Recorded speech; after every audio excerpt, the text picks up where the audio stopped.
That's if John Burnett could make his way up and Bob Turner. Thanks. Come on, people, come close. It's like church. Come off the front row. Yeah, that's quite all right. Joe, one of the things you gotta say is we got the giantess room, but we're supposed to have another room. Yeah. So everybody gotta come up, you Yeah, know? no, that's It's a magnificent.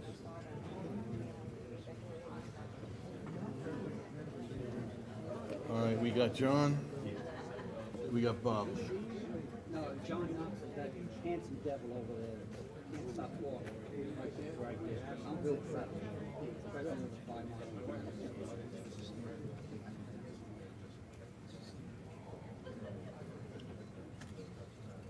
All right, are we good? No? We're good. Okay. Janet? Phil starting Pledge of Allegiance and flag. Oh, okay. Phil? Pledge No. of Allegiance and flag. Reverend Seeker. You're on. Pledge. According to the schedule. Start with the pledge of allegiance and the flag. Yeah. Let us all stand for the Pledge of Allegiance. I pledge allegiance to the flag of the United States of America and to the republic for which it stands, one nation, under God, indivisible, with liberty and justice for all. Loving Father in heaven, we thank you for your divine protection, that you brought us here safely this evening. And we thank you for the angels that have been protecting us since we were in our mother's womb and throughout our life. May your angels continue to protect us in the days ahead. Bless our families. We thank you in the Lord's name.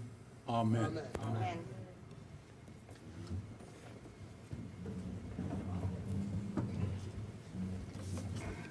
Have a seat. I'll do my thing. Good evening, everyone, and welcome. I'm Janet Maderick. I'm your MC for this evening, and I want to thank you so much for taking your time to be here tonight for our police and firefighter appreciation event. Many of you here tonight are part of the law enforcement communities and fire department communities, as well as family and friends of us all. I am one of those members of the family and friends. My family has a very long history in the police and fire departments, and I am honored to stand here before you to honor all of those who serve us. My husband, Police Officer John Maderick with the 106 Precinct, has over 25 years on the job. He is a PBA delegate and club president of his precinct. John works tirelessly so that I can stay home with our 2 young children. And this means a lot of overtime, a lot of paid duty details on his days off, which means missing a lot of events and holidays and dinners usually. But when you ask him why, he simply says, "It's my job." My father, Jack Dennis, was also an NYPD officer and PBA delegate back in the day when New York City was a very scary place, a time we do not want to go back to. I have a brother-in-law who is a very well-decorated detective in Suffolk County, and another brother-in-law who is the chief of police in Hershey, Pennsylvania. My family history with the NYPD and the FDNY goes back to my great-granduncles, who were the first Irish officers working the beat and working in the ESU division on the trolley cars. I had a granduncle that was killed in the line of duty with the FDNY. We all know people, friends, family, co-workers who have been hurt or unfortunately killed in the line of duty. And this is why we're here tonight. My godmother, Kathy Reardon, was one of the first 11 female firefighters to enter the FDNY. And despite getting hurt, she went back to work and served 23 years. Another great example of dedication to this city and to the job would have to be that of my father-in-law, John Zipper Maderick. Zipper served an unheard of 36 years on the job. He was also a PBA delegate. In 1993, in a tragic motorcycle accident, he lost his leg. Despite that, he he came back to work and served another 8 years in Highway 3. This is truly an honorable person in my eyes. 9/11 is a day we will never forget and never should forget. Everyone in this room has stories of what they went through, where they were, and what they did on that tragic day. Stories of sadness, of lost loved ones, and stories of absolute heroism.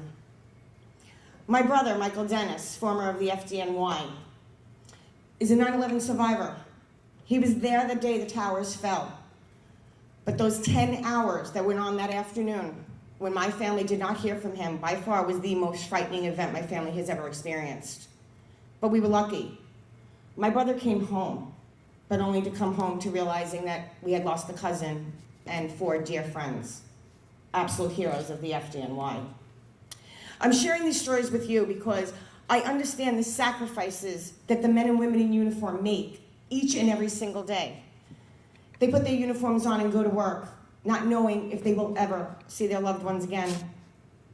But yet, our brave police officers and firefighters continue to work day after day and year after year. And of course, it's not for the fame or fortune by any means. And it's not for the glory. It's their honor.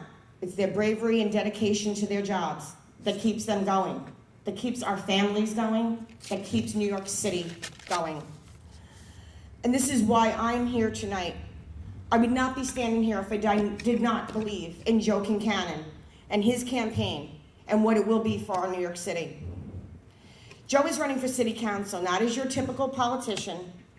Joe is a retired NYPD captain, and he has a very long resume of service to our city. He will be the voice for each and every one of us. This is why Joe is running under the Reform Party line, not to get votes from one particular party, but for a voice for every single New Yorker, for our communities, for all of our families. It doesn't matter if you're a Republican, a Democrat, a liberal. It doesn't matter. It's the Reform Party line, because Joe is for us, for our communities, and each person in New York. We do not want New York to go back to the days when it was scary, back to the days when my father was an officer.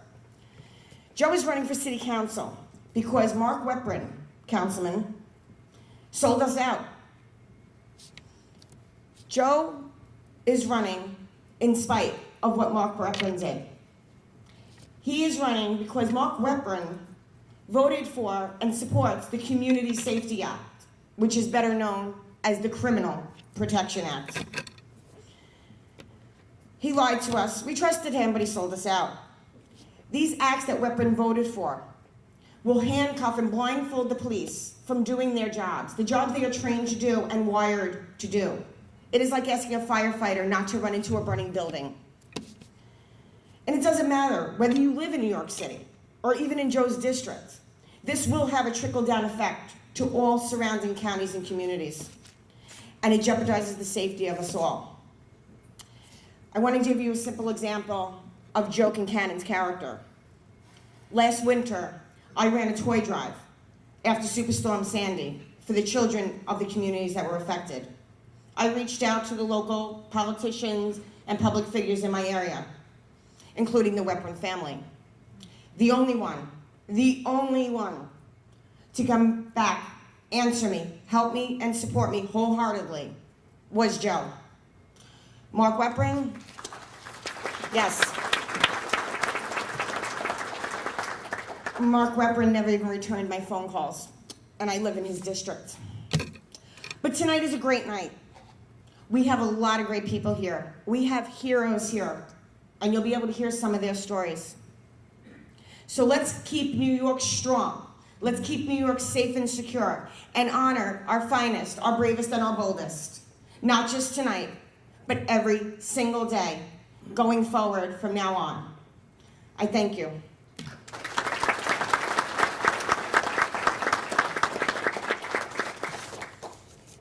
And now I'd like to introduce our first speaker of the night, PBA President Patrick Lynch.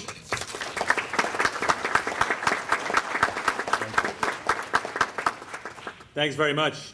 Today's a special evening, and we're here for a number of good reasons.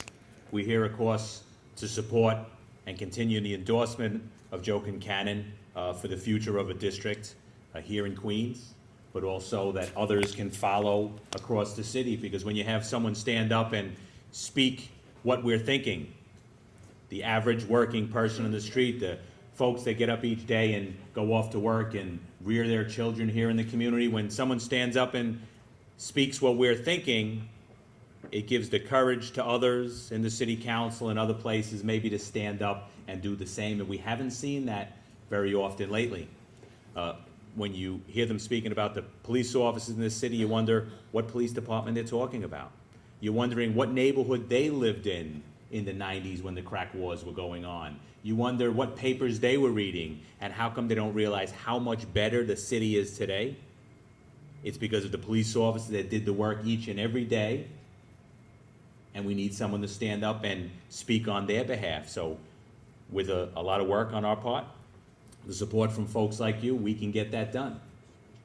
But we're also here for a very important reason, to honor police officers who serve the city, who each and every day silently get behind the wheel of the radio car and go out and protect the rights of people like me to stand at this podium and say what I believe without fear of retaliation.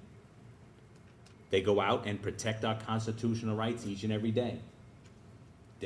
If you're a child, you're the elderly, or you're a victim of a crime, they'll step up and they'll serve. So it's an honor to be here and be part of honoring our police officers. Many times we meet when it's in a hospital, and it's unfortunate, but nonetheless serves and wants to serve again. And we'll go out there, I'm sure. We'll go through the pain of the operations, but nonetheless be back out in the street. And it's also an honor to also someone here that not only serves the city of New York as a police officer, but serves her fellow members as a PBA delegate as well. So it means when they finally do get to go home, the phone rings and they got to go back to work to help someone like me that maybe is wrongfully accused. So it's great to be here today amongst folks that are like-minded.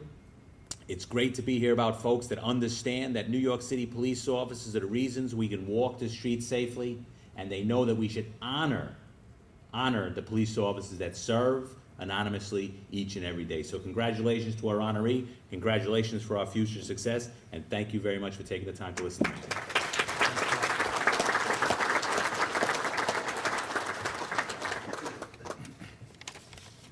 Thank you, Pat. I would like now to introduce our next speaker, the DEA President, Michael Palladino. Thank you. Thank you very much. Couldn't say it much better than Pat already laid it out, but I will say that, you know, I love going to police appreciation events, and officers, detectives, they shouldn't have to be injured or shot to be appreciated. People who, you know, the Lord picks special people, I always say it, to go into law enforcement. They get up every day, they kiss their families goodbye, they go to work, they don't know if they're going to come home, and they put their life in harm's way and they risk their lives to try and make the city a better place. So for those of you who are being honored tonight, I say congratulations. For those of you who are active and in the audience or retired and in the audience, I say that if nobody has told you lately, or maybe you were never told at all, I say on behalf of the DEA and the PBA and all the other unions, thank you so very much. You're not told that enough. And, you know, everybody shows their appreciation in a different way. Tonight we're appreciating, for a good reason, some of the injuries and some of the stories that our members get involved in. And I say people show their appreciation in strange ways. Let's just take a look at the city council and the strange way that they've showed appreciation for the hardworking men and women who wear the NYPD uniform. They've passed bills, and in essence, the message that they are sending us and sending you is that if you continue to risk your life every day, if you continue to put your life in harm's way trying to protect us, we'll sue you. That's, in essence, what it is. So, you know, to the 34 city council people who impose their will on the people of the city of New York and the members of the NYPD, and for a disingenuous councilman by the name of Mark Weprin. Joe, we're here to breathe life into you and to your campaign, and I know Pat feels the same way, and the captains and lieutenants and the sergeants feel the same way. It's all unacceptable for this behavior to go on from the elected officials. I think the problem with elected officials, whether you want to look at locally or in Albany or even down in Washington, D.C., is that they forget that the human beings that elected them and put them into office to speak on the people's behalf, what they do is they get elected, they forget about the people who put them there, and they just try and impose their own way of thinking and secure their own political futures and ambitions, and that has to change. And Joe, I certainly think that once you get in there, that will change. So we have to do everything we can to get Joe and like-minded people like Joe into office, because his success will certainly be ours. So thank you for coming, and I'm very happy to be here with all the honorees and with you, Joe.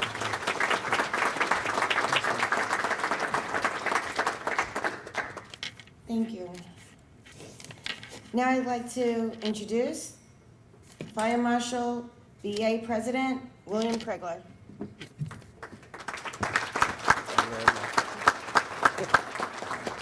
I might have to read some of the script because they said all the good stuff already. There's nothing for me to say.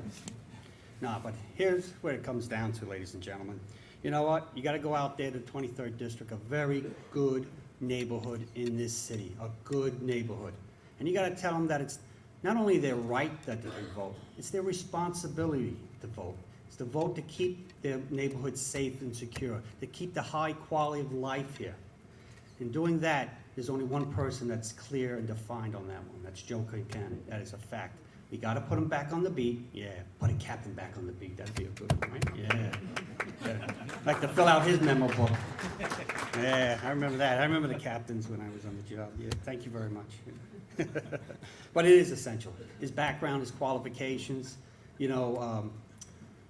Now I'll make it short and sweet. You know, if we're going to keep this neighborhood secure, and if we're not getting the point across, tell the voters in this district, bring a photograph of your favorite family portrait into the voting booth. Because that's what you're voting for, your family. Not just for this position, not for this man, but for your family. You want this place to stay good. We may not be able to save the whole city here, ladies and gentlemen, but we're going to make a point right here in the 23rd District. Thank you.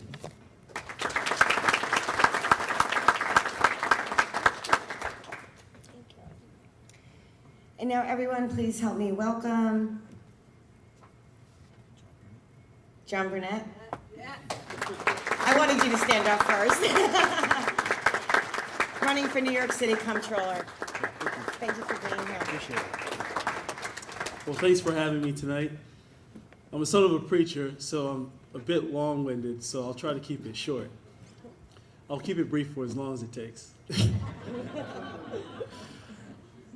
You know, I didn't know what to say, so I said, you know what, I'll speak from the heart. You know, I was born in Brooklyn in East New York, otherwise known as Vietnam, in the pink houses. And in the 70s, it was really, I mean, LSD and heroin ran through the projects. And, you know, as a kid growing up, seeing all of the drug addicts and so forth, and then finally, years later, my parents were able to buy a house right here in Queens Village. This is where I grew up. And we thought we escaped. Then came the crack epidemic. So, you know, I'm thankful for firefighters, police officers, other law enforcement, for the great work that they've done, seeing the detriment of, you know, urban city issues with respect to drugs and violence in East New York and some parts of Queens Village and other parts of Queens here, and seeing the good work that has been done. You know, I'm thankful for it. But also I'm reminded of the bombing as well as the attack. I was fortunate to escape twice. I was in 5 World Trade Center during the attack, during the bombing, and then 7 World Trade Center during the attack. And while I was trying to find my way home, rushing out, I saw thousands of police officers and fire department just rushing in. And I said, wow, they have more courage and more bravery than I could ever have. So I'm reminded of the good work that they've done, and I'm reminded of my childhood days of going to the police athletic league. I can't even remember the last name of the officers because after a while they became Fred and Joe, and that's what we need today, that strong relationship between law enforcement and the community. Based upon the fact that this is the 50th anniversary of the March on Washington, I think if Reverend Dr. Martin Luther King was here today, he would definitely also advocate for civil liberties and protection of that, but he would be outraged at the black-on-black violence. The community and other leaders should be equally outraged when we have, black teens, or should say men of color, taking life on a daily basis. I was in Washington a couple of weeks ago for the anniversary of the March on Washington, and someone said something so profound. And at first I was like, well, he should not make reference to World Trade Center attack. But the context in which he put it in really resonated with me. He said, my heart goes out to the 9/11 victims, but in the black community, in terms of